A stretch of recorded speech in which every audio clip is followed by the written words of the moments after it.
lui, il n'est pas amateur de confiserie. Je parle bien d'Axel May qui est avec nous pour la revue de presse internationale. Bonjour Axel. Bonjour. Vous commencez votre revue de presse en revenant sur un événement. C'était il y a un an, jour pour jour. La photo d'un petit corps inerte soulevait une vague d'émotions relayée dans le monde entier.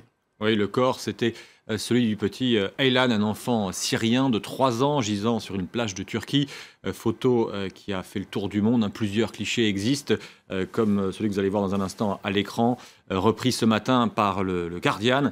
Cette photo est devenue le symbole du drame des réfugiés tentant de gagner l'Europe sur des embarcations de fortune. On a cru que cela avait changé les discours politiques sur les réfugiés. Les dirigeants européens ont semblé choqués en annonçant des politiques plus compatissantes, écrit Guardian. Et puis, le choc émotionnel passé, les actes politiques suivent rarement, regrette un autre journal britannique, Vie indépendante, où là vous avez un dessin, une peinture joyeuse de cet enfant décédé il y a un an. Plus récemment, il y a eu une autre photo symbolisant, elle, l'horreur du conflit syrien. Un petit garçon de 5 ans assis au fond d'une ambulance, ses pieds ne touchant pas le sol, vous l'avez sans doute vu, Philomé, recouvert de poussière grise et de sang séché. Le petit enfant touche sa tempe comme s'il avait du mal à croire qu'il est toujours en vie.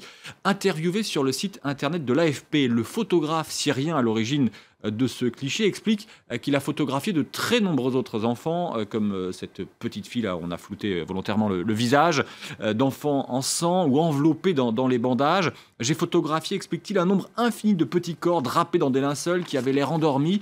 Alors, si j'ai un message à vous transmettre, ce serait le suivant, explique ce photographe syrien de l'AFP. J'ai fait de mon mieux pour vous montrer leur douleur à travers mon objectif. Maintenant, à vous, les politiques sous-entendus, de faire votre mieux pour les sauver. On en vient à la situation au Gabon. Difficile, Axel, d'obtenir des informations en lisant la presse. Oui, en lisant la presse locale, en tout cas. Regardez par exemple le site internet de l'Union, c'est le journal national pro-régime. Et que voit-on en une de ce site? Présidentielle 2016, dans le calme et l'engouement. Car aucun article n'a été publié depuis avant-hier, c'est-à-dire depuis les violences qui ont suivi l'annonce de la réélection d'Ali Bongo. Il faut dire qu'Internet et les réseaux sociaux fonctionnent difficilement, d'après les informations que l'on a. Et dans ce genre de situation, la coupure brutale ou le ralentissement de l'accès à Internet n'est pas une première. Et pour en savoir plus, il faut regarder la presse des pays voisins, comme le Djeli, c'est un site guinéen. Il y a le risque de voir perdurer la crise, vu que le jusqu'au-boutisme est de tous les côtés. Peut-on y lire, alors qu'Ali Bongo a été réélu, selon les chiffres officiels, de justesse, et que l'opposition dénonce une tricherie. L'opposition dont le leader, Jean Ping, a parlé à la presse française. Vous retenez d'abord cette interview qu'il a accordée au journal Le Monde. Oui, personne n'est plus en sécurité au Gabon. Nous avons un tyran qui tire sur sa population comme Bachar el-Assad, s'enflamme l'ex-candidat à la présidentielle dans les colonnes du Monde. Au Venezuela, maintenant, Axel May, la démonstration des opposants au président Maduro, démonstration de force. De force, mais dans le calme. Près d'1 million de personnes, selon l'opposition vénézuélienne, ont défilé hier pour demander le départ du président socialiste, Nicolás Maduro, le successeur d'Hugo Chavez. Illustration dans ce journal vénézuélien, Notitardé. Dans la capitale, les chavistes, les pro-Maduro, ont aussi défilé.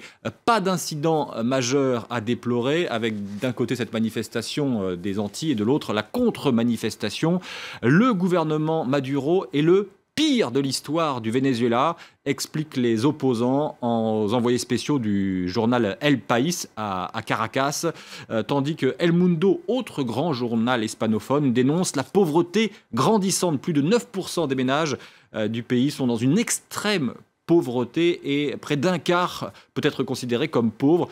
Pays qui détient l'une des plus grandes réserves de pétrole du monde.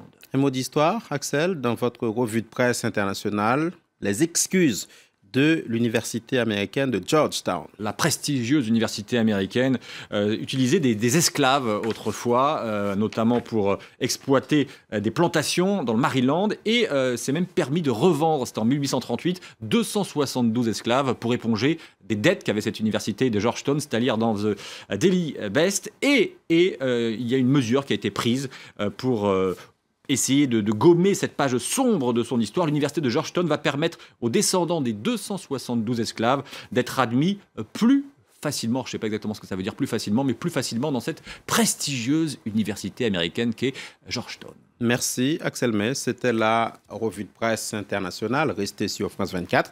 On se retrouve tout à l'heure pour un nouveau journal.